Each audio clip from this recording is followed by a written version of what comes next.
아 "너희는 하나님의 밭이요 하나님의 집이다." 오늘 본문에 나오는 말씀인 것입니다.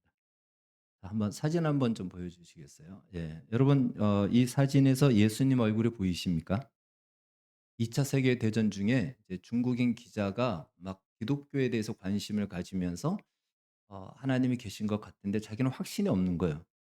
그래서 막 그 어떤 의심도 있을 때 이 카메라를 가지고 있었죠. 그때 "사진을 찍으라. 뒤로 돌아서 사진을 찍으라." 그래서 뒤로 돌아서 사진을 찍었는데 그 장면이 저 사진입니다. 아마 보이시는 분들도 있고 이전에 제가 한번 보여준 적도 있습니다.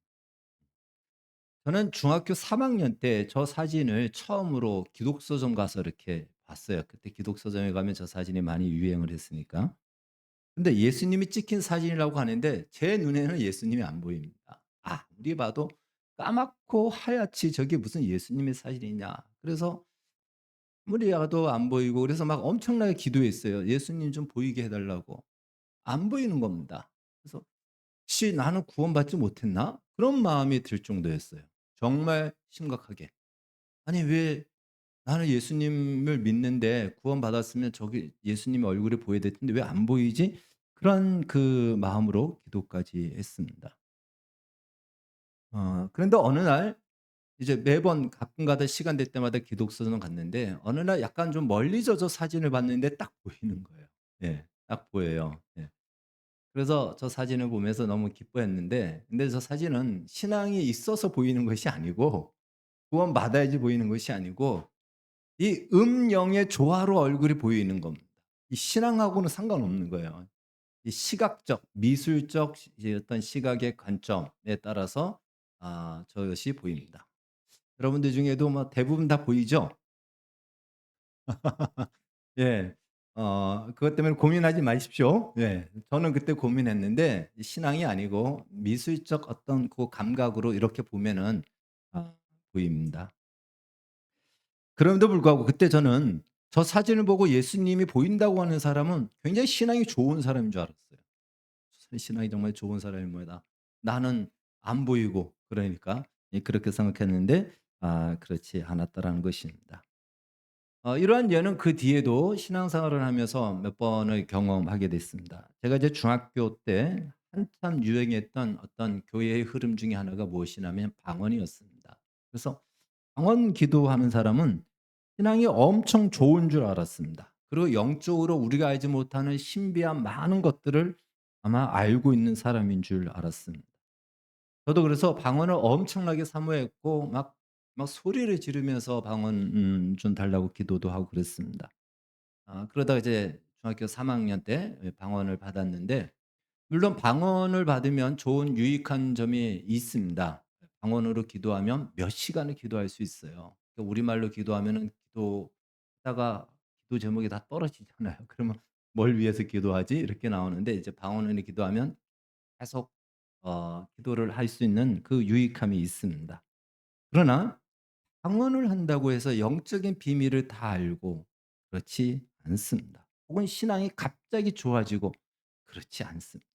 그런데 그때는 방언을 하지 못할 때는 마치 방언을 하면 신앙이 엄청나게 좋은 것 같고 영적인 비밀도 막 하나님과 소통하고 이야기 다 하는 것 같고 막 그러는 줄 알았는데 사실은 그것과는 좀 별개의 것이었다라는 것입니다. 그 외에도 우리는 신앙생활을 하면서 겉으로 드러나는 어떠한 그런 종교적인 모습들이 있습니다. 종교적인 열심, 가령 예배, 기도, 전도가 아주 핵심인 사람들이 있어요. 그러면 그런 사람들을 얼핏 보면 신앙이 되게 좋은 사람처럼 보이죠. 우리가 거리에서 지나가다가 노방에서 전도하는 사람들을 만나면 신앙이 정말 '저 사람은 정말 신앙이 좋은 사람이다.'라고 생각합니다. 물론 그렇지 않은 사람보다 신앙이 좋을 확률은 훨씬 높습니다. 그건 뭐 사실입니다.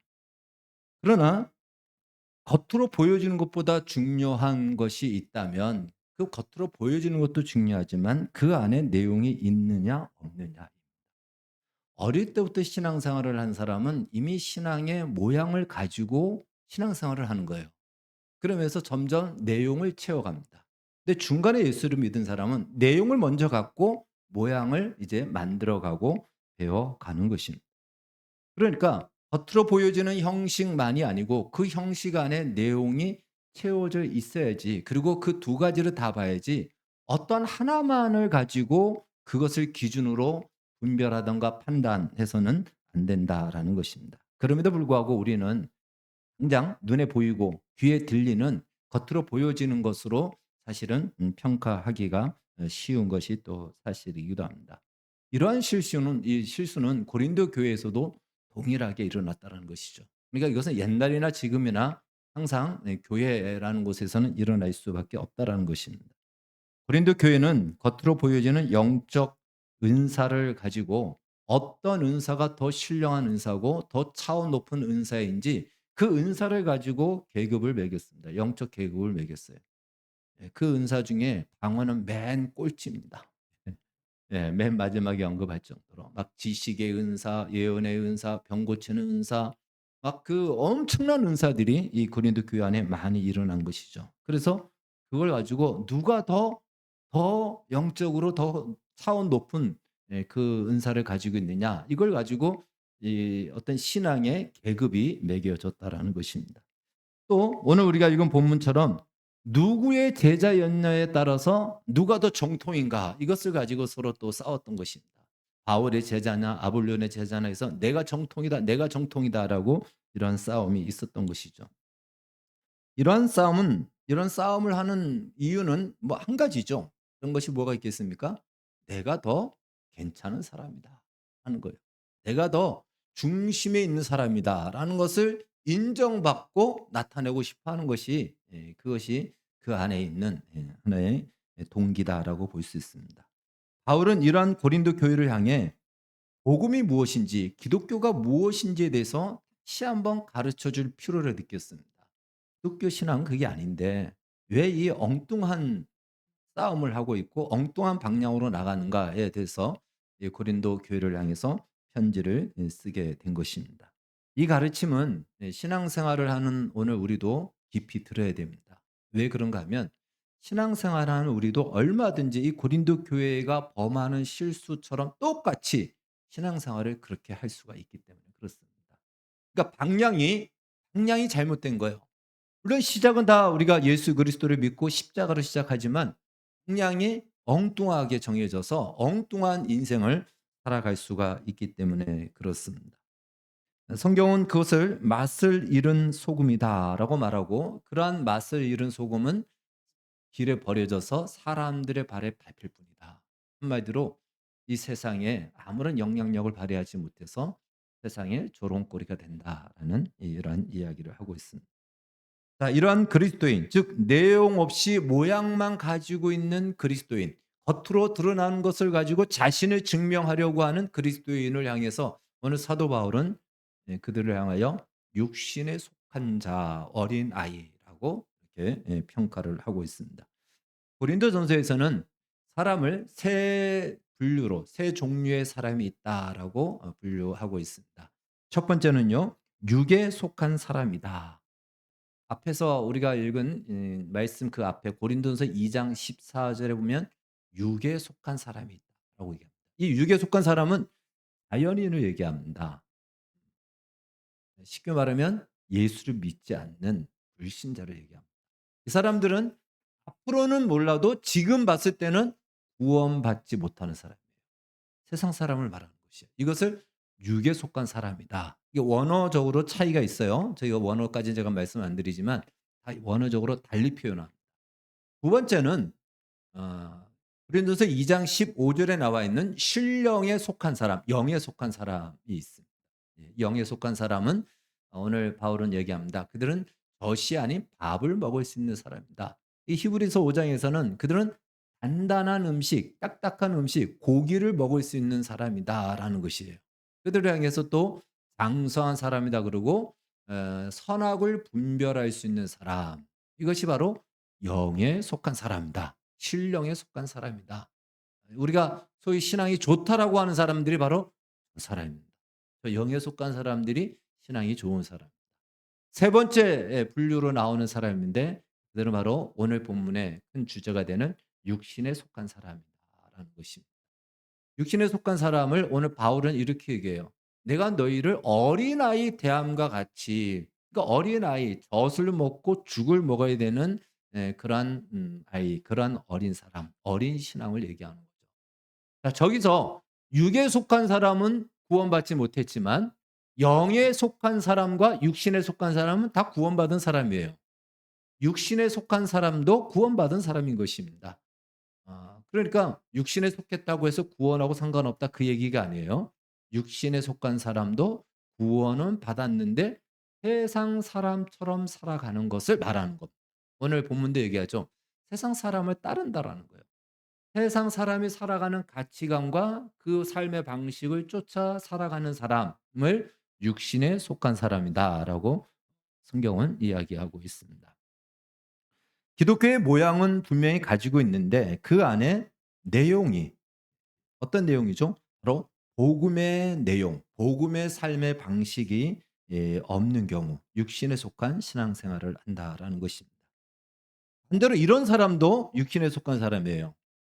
뭔가 기독교에 대해서 많이 아는 사람들이 있어요. 뭔가 이렇게 성경도 깨닫는 사람이 있고요. 기독교에 대해서 많이 아는 사람들이 있는데, 그런데 모양이 없는 사람들이 있어요. 예를 들어서 요즘 가난한 성도들 있잖아요.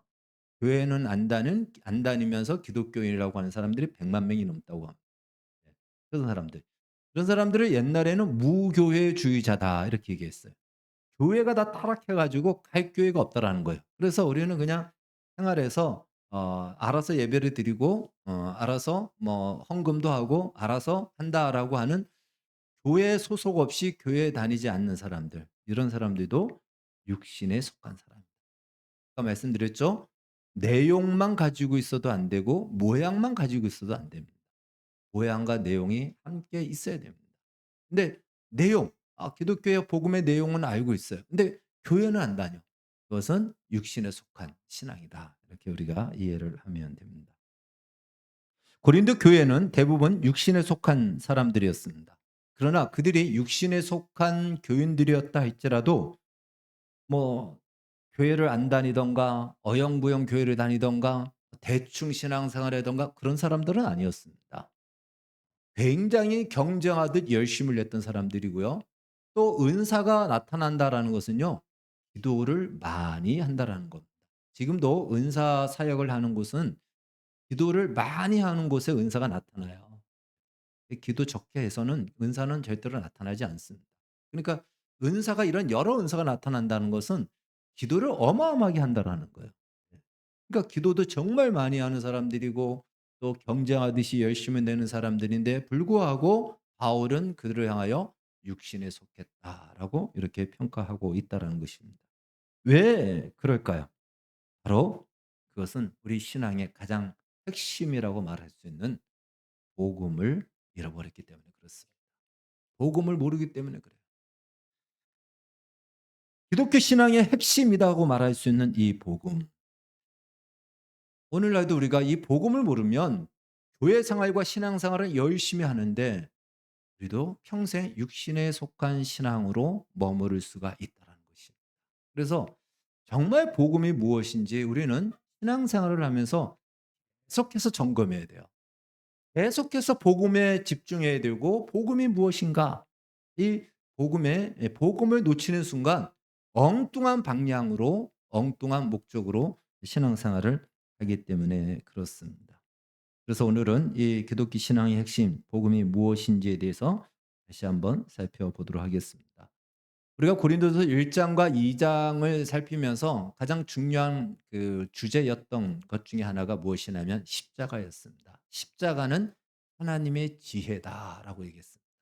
그럼 하나님이 얼마나 지혜로우신 분이신지 아시죠?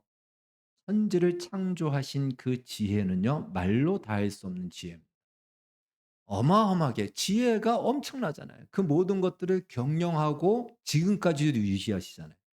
그런데 그 지혜와 버금갈 정도의 지혜가 무엇이냐면 십자가라. 십자가를 통해서 하나님은 영원히 죽어야 될 우리를 구원하셔서 하나님의 자녀로 삼아 주셨습니다. 이것은 어 뭐라고 얘기할까요? 무에서 유를 창조한 이상의 강력한 능력인 것입니다. 그것이 다 십자가를 통해서 드러나셨고 증거하셨다라는 것입니다. 그래서 기독교 신앙은 십자가를 빼놓고서는 기독교를 말해서는 안 되고 말할 수도 없습니다. 근데 이단과 사이비들이 이 십자가 해석을 잘못하기 때문에 이단과 사이비가 나오는 겁니다. 십자가가 항상 그들의 기준에서 벗어나는 거예요. 예수님의 십자가의 죽음이 뭔가 부족했다. 그래서 내가 완성하러 왔다. 이렇게 얘기를 하잖아요. 하나님의 지혜가 완전히 나타났는데 하나님의 지혜를 폄하하는 것이죠. 이 십자가 굉장히 중요한 것입니다. 신학에는 신학하면 이제 신학에는 이렇게 배웁니다. 신학을 배우면 신론, 기독론, 인간론, 구원론, 성령론, 교회론, 종말론 이게 큰 주제예요. 그다음에 이제 성경을 각각 배웁니다. 그런데 저 모든 신학의 중심은 무엇이다? 십자가다. 십자가를 빼고서는 저 신학을 얘기하면 이단입니다. 사이비가 되던가. 자, 간단하게 신론만 하나만 얘기할게요. 신론은 말 그대로 신에 대한 하나님이 어떤 분인가를 다루는 학문이 신론입니다. 근데 하나님이 어떤 분인지를 우리가 다 배우기가 어려워요. 얼마나 하나님에 대해서 우리가 배우려면 얼마나 많은 시간을 들여도 다 배우기 어렵죠. 그런데 정말 핵심적인 것만 배워도 틀리지 않습니다. 그것은 무엇이냐면 십자가예요. 십자가는 무엇이죠? 죄를 지은 하나님의 자녀라 할지라도 하나님은 그 죄를 그냥 넘어가지 않고 죗값을 반드시 지불하게 하시는 공의로우신 하나님을 드러낸 것이 십자가. 자녀라 할지라도 그렇다라는 거예요. 하나님이 공의롭다, 하나님이 의롭다라는 것이 드러난 것이 십자가고요. 뿐만 아니라 자기 아들을 내어 주시기까지 하여 우리를 구원하시고 살리신 하나님의 사랑이 가장 적나라하게 드러난 것이 어디입니까? 십자가입니다. 그래서 십자가를 뺀 하나님을 이야기하면 이단이 되는 거예요. 이단이 되는 겁니다. 유대교가 하나님을 믿는다 그러잖아요. 십자가는 빼고 하나님 믿거든요. 그러니까 이단인 겁니다. 예. 그래서 십자가를 통해서 하나님은 공의로우신 하나님, 하나님은 사랑의 하나님. 그러면 성경에서 이 하나님에 대해서 이 두 가지 외에 다른 무엇이 더 필요할까요? 모든 신학의 중심은 십자가인 것입니다. 기독론, 인간론, 구원론, 성령론 다 마찬가지예요. 교회론도 마찬가지입니다. 앞서 말씀드린 것처럼 무교회주의자들 좀 소위 옛날에는 그랬어요. 좀 깨어 있는 사람들이 교회가 다 타락하고 교회가 다 변질돼서 굳이 교회가 필요 없다. 우리는 교회 없이 예배드리고 한다라고 해서 무교회자들이 많이 있었습니다. 그것이 지금 가나안 성도들인 거예요. 그런데 그럼 성령님이 이 땅에 오심으로 세워진 것이 무엇이냐면 교회예요. 교회는 예수님은 지금 하나님 우편에 앉아 계시지만 이 세상에 존재하는 방식을 교회를 통해서 존재하십니다. 그러니까 교회를 빼놓고서 예수를 믿고 하나님을 믿는다라고 하는 것은 그거는 말이 안 맞는 거예요. 모순이에요. 성경은 예수님이 이 땅의 교회의 머리가 되시고 교회는 그의 몸이다라고 얘기해서 교회가 바로 예수님의 몸과 예수님의 품 안에 있는 어머니 같은 존재다라고 성경은 우리 그 칼빈은 이야기합니다. 그렇기 때문에 교회를 빼고 예수를 믿는다? 그건 예수님을 모독하는 거예요. 사도 바울이 되기 전에 교인들을 막 핍박했잖아요. 교회를 막 핍박했고. 그랬을 때 예수님이 "왜 나를 핍박하느냐?"라고 얘기하지 않았습니까? 그 교회는 곧 예수님의 몸이기 때문에 그래요. 그런데 그 교회를 외면하고 하나님을 믿는다. 그것도 육신에 속한 잘못된 신앙이다라고 볼 수가 있는 것입니다. 특별히 하나 더 볼 것은요. 인간론입니다. 여러분 인간론. 인간은 누구인가는 철학의 큰 주제입니다. 옛날부터 지금까지. 근데 아무리 찾아봐야 뭐 답이 나오겠습니까? 여러분 인간은 누구인가? 어디서 찾아야 되냐? 십자가에서 찾아야 돼요. 십자가는 뭘 얘기하죠? 내가 죄인이었는데 나 대신 예수님이 십자가에서 죽어야 될 만큼 나는 몹쓸 죄인이다. 도저히 고쳐서 쓸 수 없는 죄인이다. 그것이 십자가예요. 그러니까 십자가를 통해서 우리 인간은 죄인이라는 것을 거기서부터 출발해야 되는 겁니다. 그런데 세상 사람들은 십자가를 싫어해요. 왜? 인간에게 어떤 가능성을 두고 싶은 거예요. 인간이 죄인이라고 얘기하면은 그 무슨 가능성이 있겠습니까? 그래서 인간은 모든 가능성을 가진 존재. 그래서 그 영광을 인간이 받고자 하는데 십자가를 얘기하면 가능성이 제로죠. 인간은 죄인이기 때문에. 그래서 십자가를 배제하는 겁니다. 그런 십자가를 배제한 인간론을 이야기하는 것은 답이 나올 수가 없죠. 그런데 인간은 그런 죄인으로 끝날까요? 그렇지 않죠. 하나님께서 그 아들 예수 그리스도를 내어 주시기까지 해서 살린 존재가 인간이기 때문에 인간의 가치는 어떤 존재, 어떤 값이다? 네, 예수님 값. 이것만큼 인간이 더 존귀한 것이 어디 있습니까? 그러니까 인간론을 공부하려면 십자가를 통하면 우리는 엄청난 죄인이었는데 우리는 값으로 매길 수 없는 존재다라는 그 가치 있는 인간의 가치까지도 알게 되는 겁니다. 근데 이 모든 것은 다 누가 하셨죠? 하나님이 하셨죠. 근데 세상에서는 하나님을 인간 위에 두고 싶지 않기 때문에 이 십자가를 인정하지 않죠. 그래서 십자가가 모든 것의 사실은 중심이다라고 얘기합니다. 이것을 이제 성경에서는 에베소서 1장 20절에서는 교회를 이렇게 이야기하라는 것을 제가 말씀드렸습니다. 교회는 이 땅에 예수님이 존재하는 방식이다. 교회를 떠나서 예수를 믿는다는 것은 말이 안 된다라는 것입니다. 고린도 교회는 그렇게 십자가로 시작했는데 그들이 그만 복음을 놓쳐버렸습니다. 놓쳐버리는 순간 그들은 또다시 그 방향과 과정 속에 어떤 것으로 채우기 시작했냐면 신앙의 명분과 모양은 가지고 있되 그것을 세상의 것으로 세상의 가치를 거기다가 집어넣는 거예요. 그래서 은사, 기도 막 이런 것들은 신앙의 모양이잖아요. 그런데 그 목적이 무엇이 되죠? 누가 더 높은 은사를 가지고 있고 더 하나님과 가까운 존재고 더 괜찮은 사람인가? 세상적 가치를 거기에 끌고 들어오게 된 것입니다. 왜 그럴까요? 복음을 잃어버렸기 때문에 십자가를 잃어버렸기 때문에 그렇습니다. 그렇다면 우리의 신앙의 방향과 과정은 어떠해야 되는가? 데살로니가전서 5장 23절은 이렇게 말씀합니다. 우리 같이 한번 읽겠습니다. 시작. 평강의 하나님이 친히 너희를 온전히 거룩하게 하시고 또 너희의 온 영과 혼과 몸이 우리 주 그리스도께서 강림하실 때에 흠없게 보존되기를 원하노라. 이것이 하나님이 우리를 가지신 목적이에요.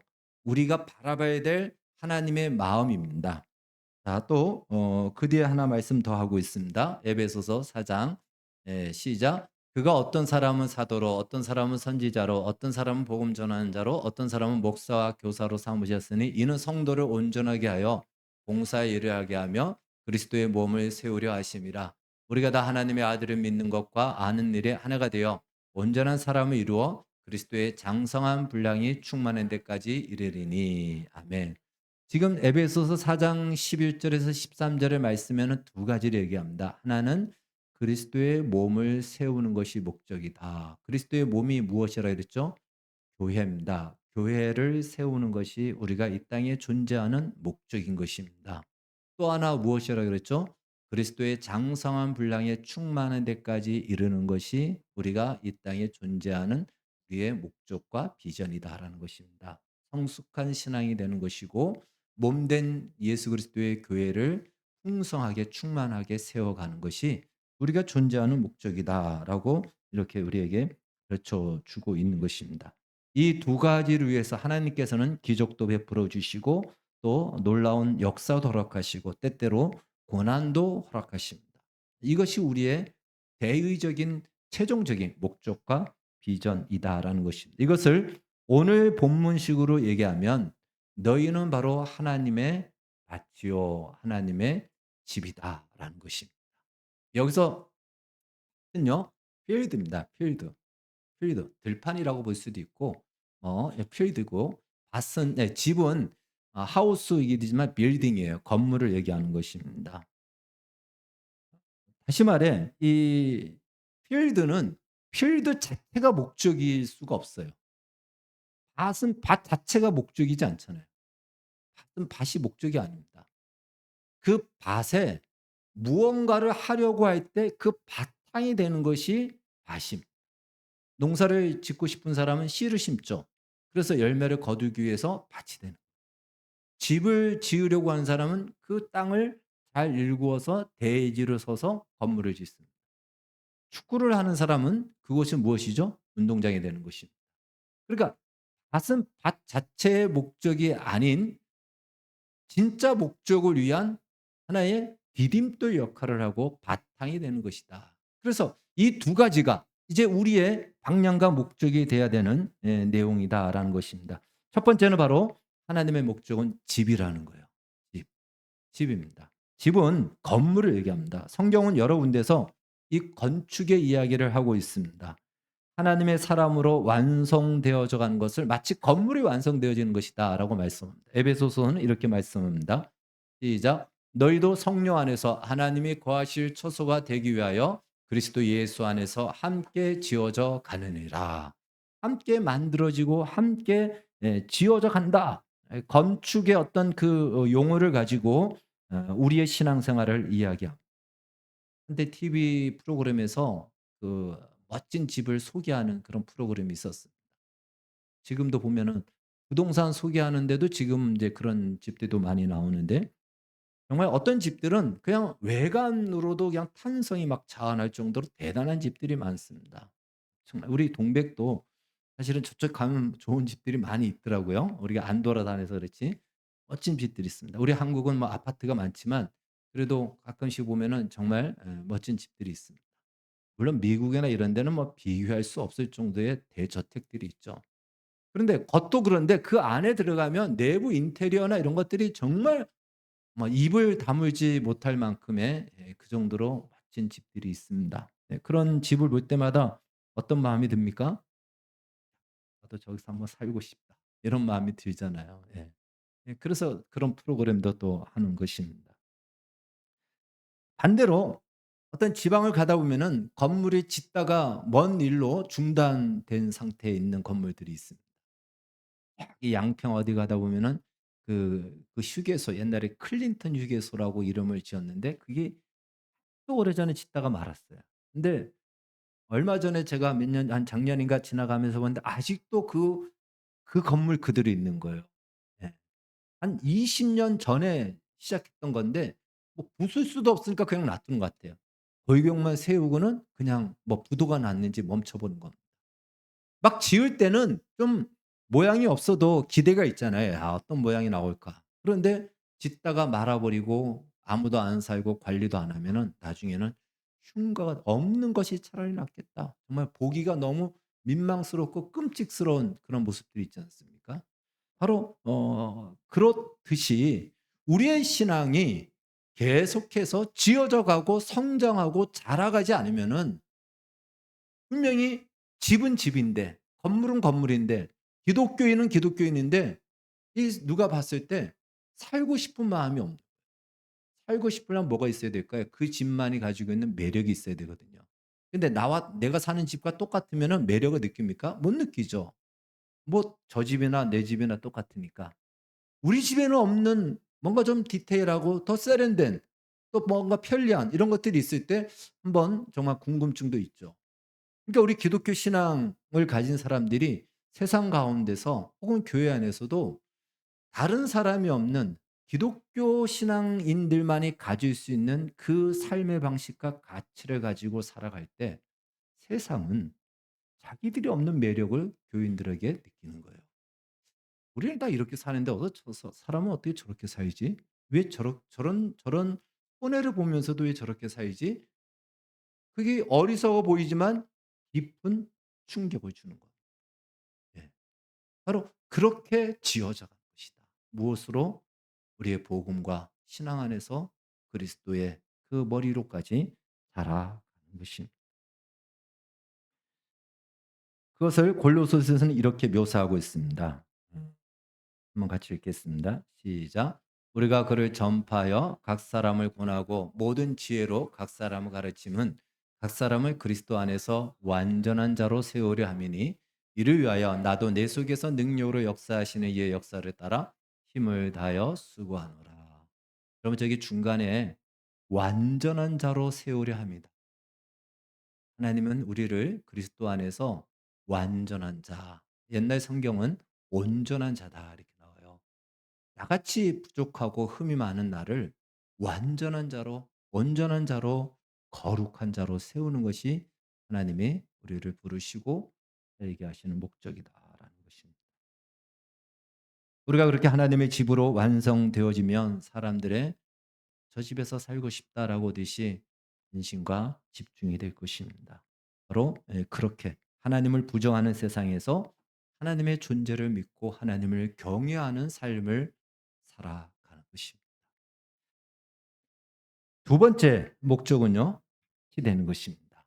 밭이에요. 두 번째 뭐 밭입니다. 이 밭은 아까 말씀드렸듯이 다른 사람이 농사를 지으려면 거기에 기꺼이 밭이 되는 거고 집을 짓겠다 하면은 대지가 되는 거고 운동을 하겠다 그러면 운동장이 되어 주는 거. 그러니까 이 밭은 자기 존재가 드러나지 않아요. 자기 위에 다른 존재가 드러나는 것입니다.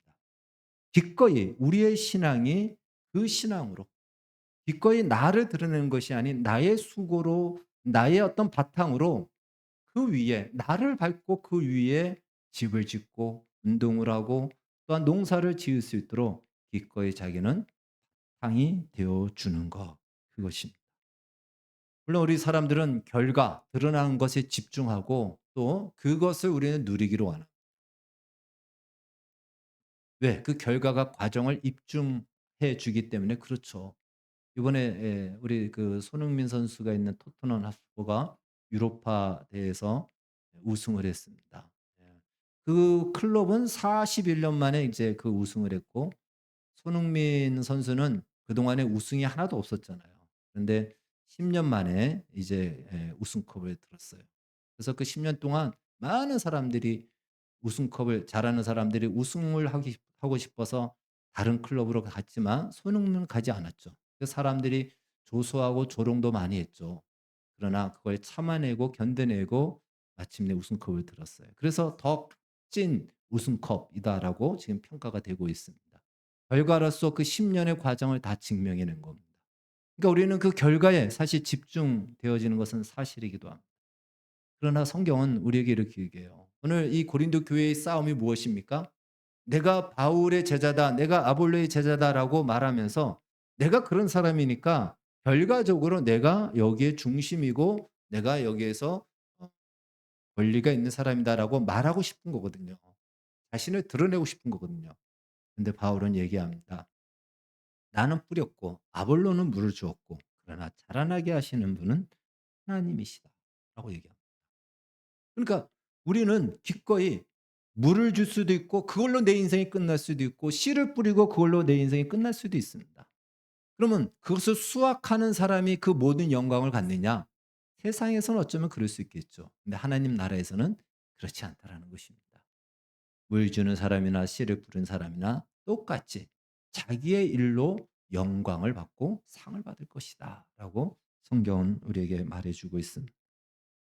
그러면서 우리 모두가 하나님의 동력자다라고 오늘 바울은 가르쳐 주고 있습니다. 교회 역사에서는 기꺼이 이런 필드가 되었던 사람들이 있습니다. 아주 많아요. 뭐 대표적으로 우리나라만 해도 주기철 목사님, 손양원 목사님 같은 경우는 이러한 필드가 되어 주셨죠.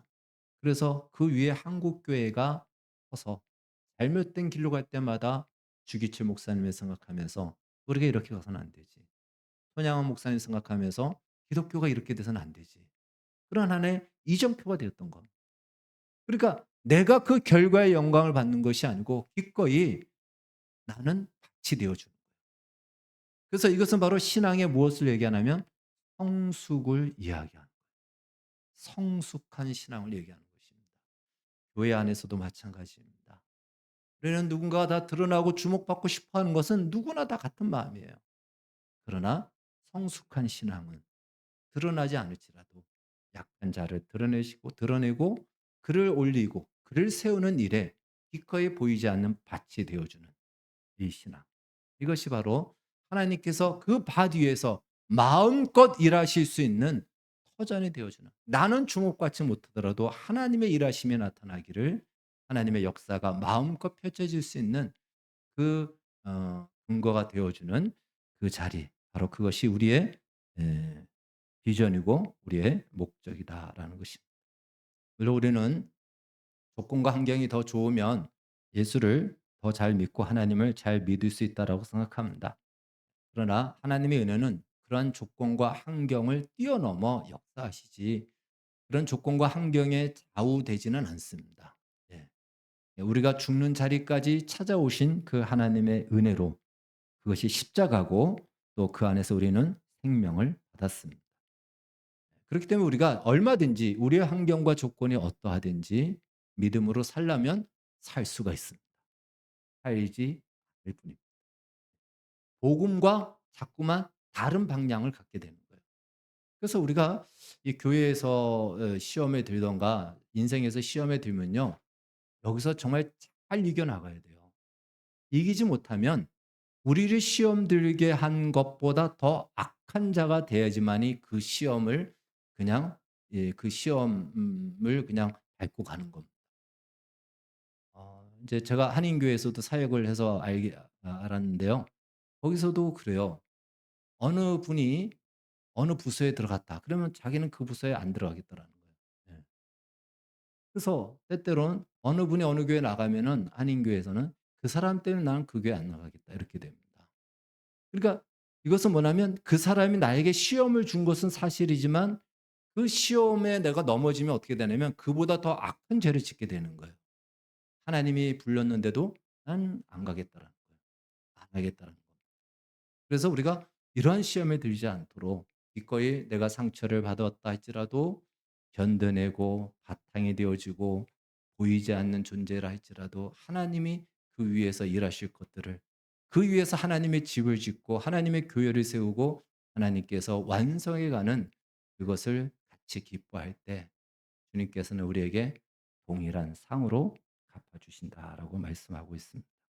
다시 한번 우리 자신이 하나님의 밭이요 하나님의 집이라는 사실을 기억하셔서 이 밭에 우리의 인생의 필드 위에 하나님이 마음껏 짓고 싶은 집을 지을 수 있도록 기꺼이 같이 되시고 또 우리 자신을 하나님이 멋진 집으로 완성해 갈 때에 그 집에 기꺼이 동력자가 되어서 내가 내 인생에 하나님이 기뻐하는 집으로 만들어지는 삶의 방식으로 살아가야 될 것입니다. 하나님의 일을 위해서 우리를 동력자로 부르시고 있다는 사실입니다. 우리의 남은 생애가 이 하나님의 파트너, 동력자가 되어서 하나님께서 지으시고 싶은 집과 인생으로 지어지기를 주의 이름으로 축원합니다. 기도하겠습니다. 주님 감사합니다. 우리를 하나님의 밭으로 집으로 부르셨고 동력자로 하나님이 삼아 주셨습니다. 하나님과 파트너가 되어 산다는 것이 얼마나 놀라운 일이고 영광스러운 일인지 모릅니다. 그러나 우리가 그 실체를 모르다 보니 우리 홀로 우리의 인생을 살아갈 때가 많이 있습니다. 하나님이 원하시는 그 밭이 되고 원하시는 집으로 만들어지는 우리의 남은 생애가 되게 하여 주시옵소서. 예수님의 이름으로 기도하옵나이다.